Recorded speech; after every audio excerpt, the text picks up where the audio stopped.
because I'm going to be honest, right now at this point in my life, I'm so afraid of someone coming along and disturbing my peace.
Hot is not the word.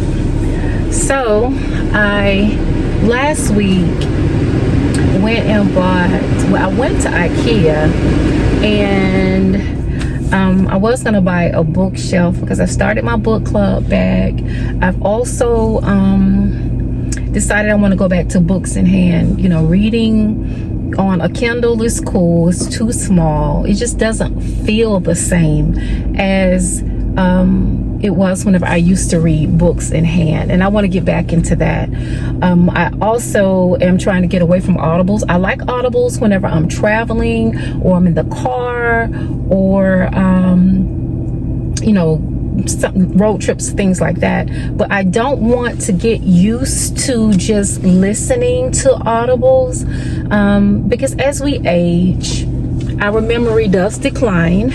And I have to admit, my grandmother, my little grandmother and my dad's mom, she passed away with Alzheimer's. And between having COVID, fog brain from having COVID in 2020, and then also menopause, a lot of us women, older women, we start to really think that we're going crazy. We start to think that, well, with me, I thought that I had like early onset Alzheimer's. But then as I started talking to more of my sisters about menopause, they too admitted that they deal with a lot of forgetfulness. I have to admit, I have to write everything down. Like if I'm going into the store, I have to literally write everything down, or I'll go in there and buy everything but what I came for, or I will just totally forget whatever it was that I was supposed to actually purchase. So I do have to write things down. But yeah, I came to Target to get 2 bookshelves because I love the one that I have, that I put together for my books. But then I see so many influencers on YouTube who have these closet organizers, and I'm like, man, you know, how much are they spending for this? Then learn they're going and buy the $40 bookshelves from Target. So I'm gonna go ahead and put together these 2 bookshelves today, and like my perfume collection that's on my wall, I'm gonna put it on my bookshelf, put, you know, a lot of my purses and my shoes. Yeah, so that's what I came to buy the bookshelf for. So I'm heading home and I'm gonna put together the bookshelves and show you the progress with my closet.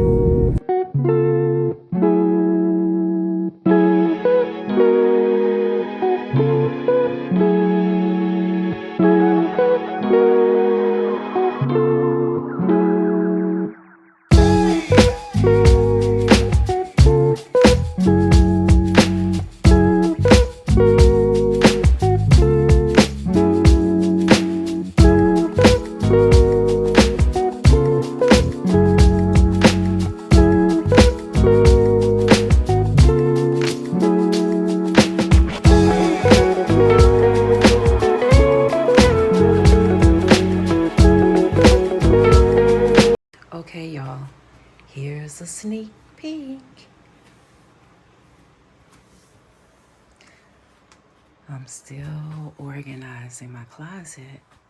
Not sure what I'm gonna do with that area. I don't own a lot of jeans. This is all the jeans I own. Got the boots up there. There's some more up top.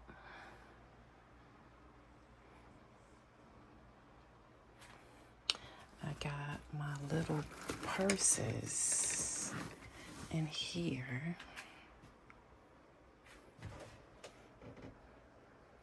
And then here are my new babies that I put together.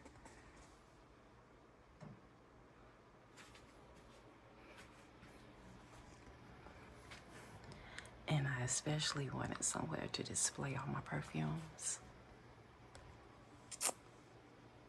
Yeah, it's a work in progress. 2 hours later.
Hey y'all.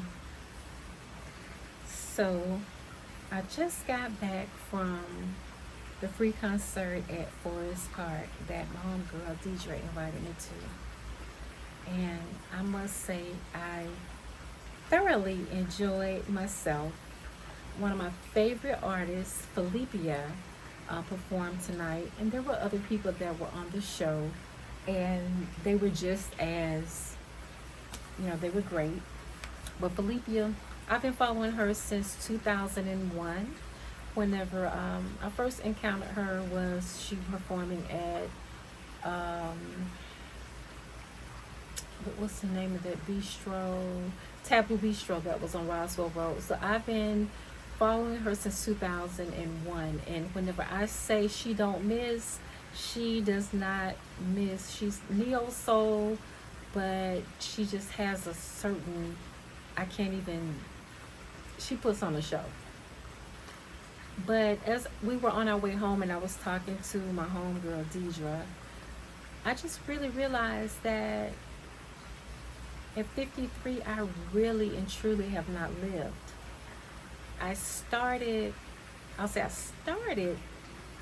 living whenever I was 50, but I'll be 54 in a little over a month, and I really and truly have not lived. And tonight made me realize that even though I say my attitude is F it, my attitude really needs to be F it. I need to travel. I need to travel solo, not wait on other people. As a matter of fact, I want to do my thing. I want to do what I want to do when I want to do it, how I want to do it. And in order to do that, you can't always take people with you. My life has been spent pleasing other people, trying to please other people because of my own insecurities and lack of self-worth. But now I finally reached a point in my life where I realize that I am dope as fuck. And I've invested so much into others who have not invested in me. And that includes me. I have not invested in me. So as we were on our way home and we were just talking and chopping it up, I'm like, damn, Chloe, you need to really live. My mom passed May 8th, and I spent the last 5 years, taking care of her, trying to be a good daughter. We had a very tumultuous relationship, but nevertheless, I stood 10 toes down, making sure that I took care of her, no matter what she said or what she did or how she hurt me. In my heart, I could not walk away. And now that she's gone, like earlier today, sometimes I find myself just standing in the middle of the floor, just bawling my eyes out because I miss her. Regardless of what we went through, a part of my heart is forever gone. But at the same time, I also realize that I have more years behind me than I have in front of me. And so I need to do everything I can to enjoy this life, not be afraid. I remember years ago when my daughter was a little bitty girl, I interviewed with Delta to be a flight attendant. And back then it wasn't like it is now because my daughter was born in 1995. So back then you had to live in the city where they put you. And when I went to interview, of course, I automatically assumed I was going to be here in Atlanta because Delta's here in Atlanta, so I thought I would be here in Atlanta. But when I interviewed and they told me that I could be at Dulles, I could be at Lax, I could be in New York City, I can be in Miami, I can be in Houston. They couldn't tell me where I would be. And my daughter at the time, I think, was like 2 or 3. And I let my fear stop me. So I've been here in Atlanta my whole life. And fear has held me back in so many parts of my life for so long. But like I said, it's like I'll be 54 next month, and I have more years behind me than I have in front of me. And so I have committed to live out loud, not care what other people think, not care what other people say, not care about other people's opinions. Now that my mom is gone, my daughter is grown, she'll be 29. No, she is 29. Wow, she's 29. And so it's time for me to live for me. Yeah, it's time for me to live for me.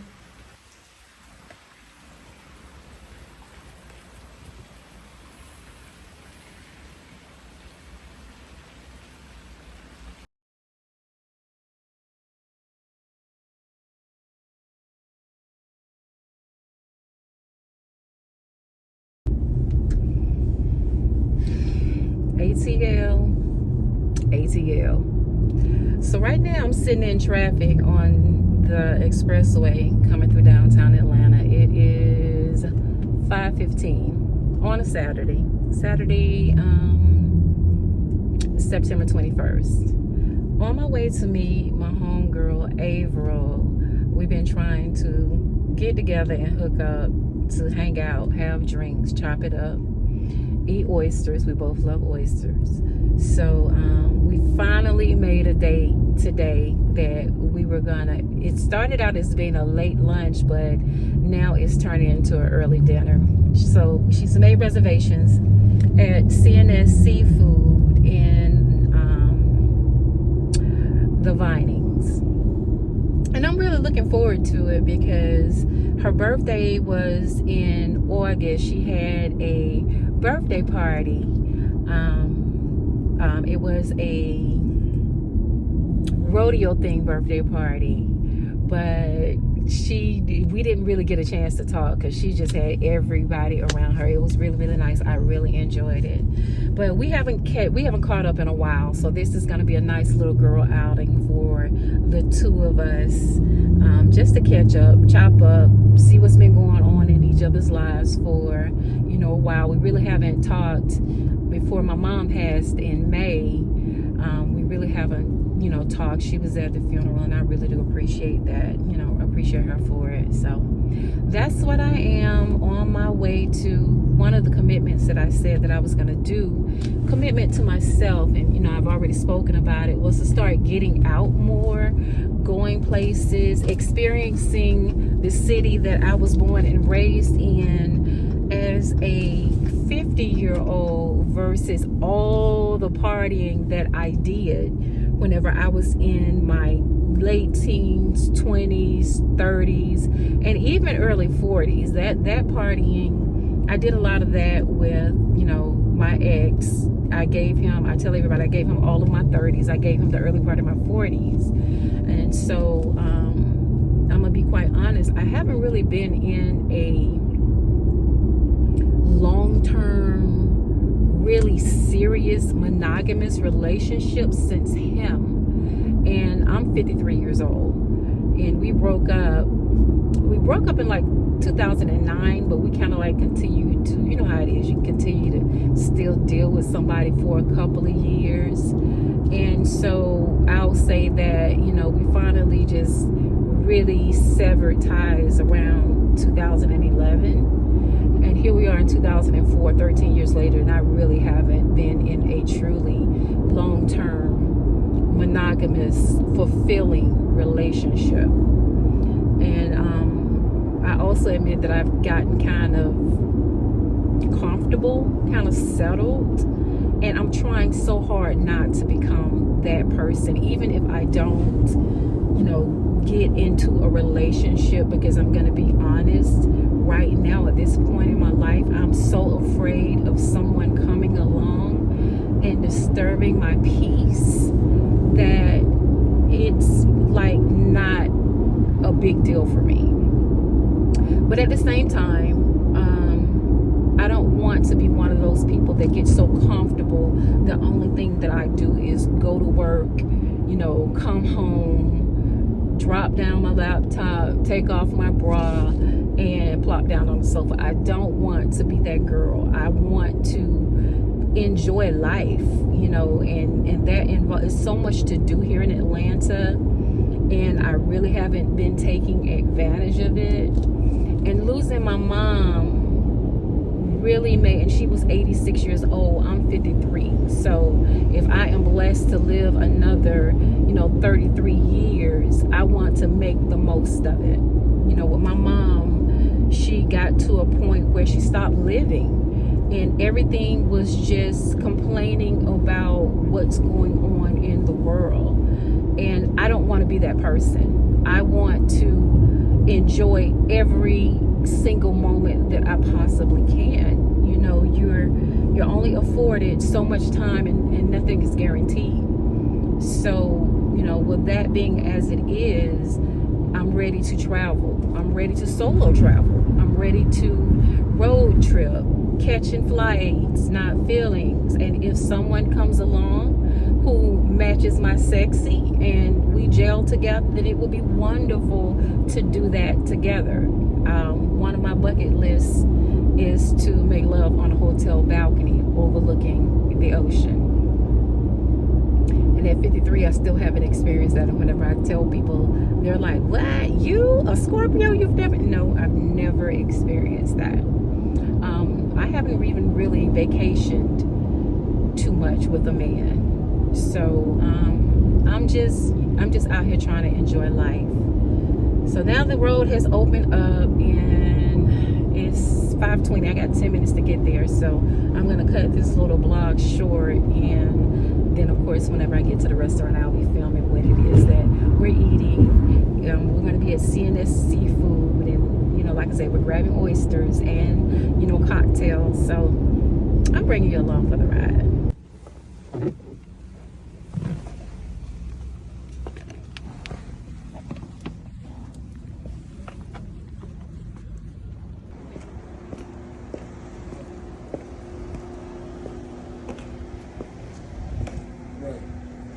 How you doing? Hi. I see you looking nice today. Thank you. Let me get this door for you. I will. You too clean to be touching these I doors. will. Let me I get this will. door. Thank you. All right.